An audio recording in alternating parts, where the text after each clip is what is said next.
ইরানে হামলা চালিয়ে যেতে যুক্তরাষ্ট্রকে চাপ দিচ্ছেন সৌদি যুবরাজ মোহাম্মদ বিন সালমান।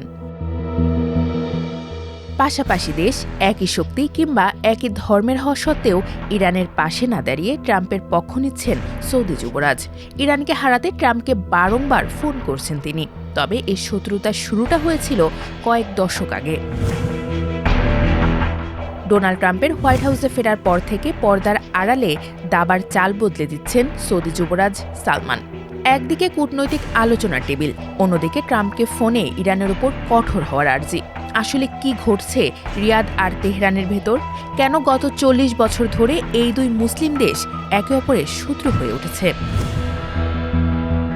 সম্প্রতি আন্তর্জাতিক রাজনীতিতে গুঞ্জন উঠেছে সৌদি যুবরাজ মোহাম্মদ বিন সালমান এবং ডোনাল্ড ট্রাম্পের মধ্যকার যোগাযোগ নিয়ে। বিশ্লেষকেরা বলছেন, যুবরাজ সালমান ইরানকে মধ্যপ্রাচ্যের স্থিতিশীলতার জন্য প্রধান হুমকি হিসেবে দেখেন। যদিও গত কয়েক বছরে চীন ও ওমানের মধ্যস্থতায় রিয়াদ ও তেহরানের ভেতর বরফ গলার আভাস পাওয়া গিয়েছিল, কিন্তু পর্দার আড়ালের হিসাবটা ভিন্ন।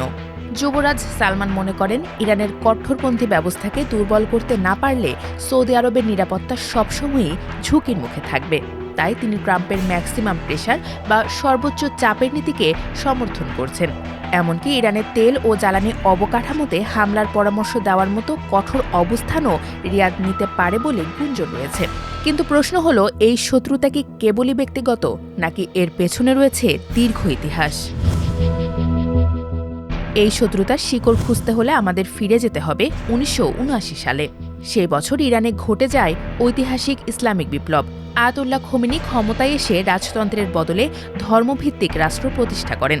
ইরান যখন এই বিপ্লব মডেল পুরো মধ্যপ্রাচ্যে ছড়িয়ে দেওয়ার ঘোষণা দেয়, তখনই প্রমাদ গণে সৌদি রাজতন্ত্র। রিয়াদকে তাদের অস্তিত্বের ওপর হুমকি হিসেবে গণ্য করে, কারণ সৌদি আরব নিজেকে মুসলিম বিশ্বের নেতা এবং পবিত্র দুই মসজিদের রক্ষক মনে করে। ইরানের এই প্রভাব বিস্তারের চেষ্টায় ইরানের আধিপত্যকে সরাসরি চ্যালেঞ্জ করে বসে। এই লড়াই শুধুমাত্র ক্ষমতার নয়, এর সাথে যুক্ত রয়েছে ধর্মীয় আদর্শ।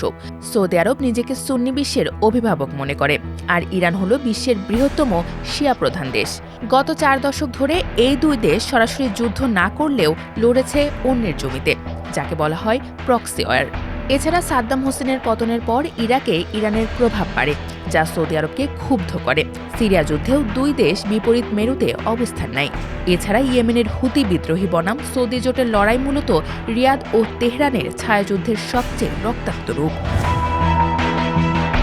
ইরান বর্তমানে একটি শিয়াপন্থী করিডর তৈরি করার চেষ্টা করছে, যা ইরান থেকে শুরু করে ভূমধ্যসাগর পর্যন্ত বিস্তৃত।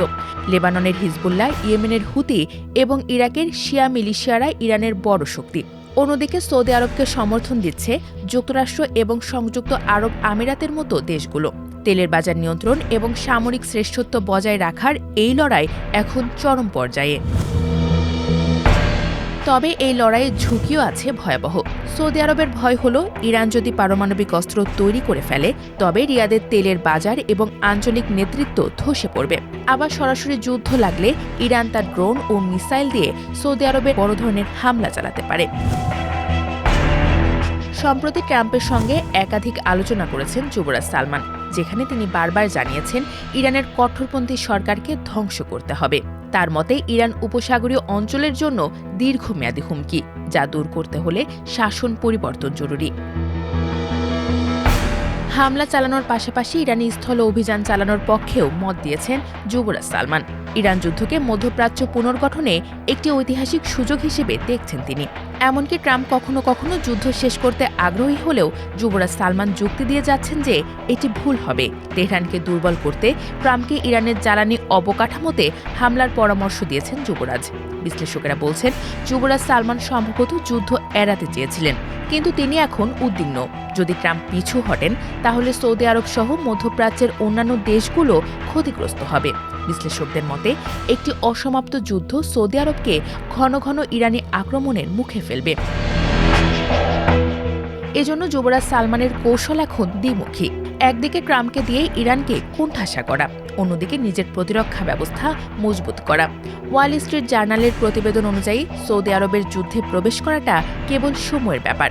মধ্যপ্রাচ্যে এই দাবার চালে পরবর্তী চালটি কার হবে, তাই এখন দেখার বিষয়।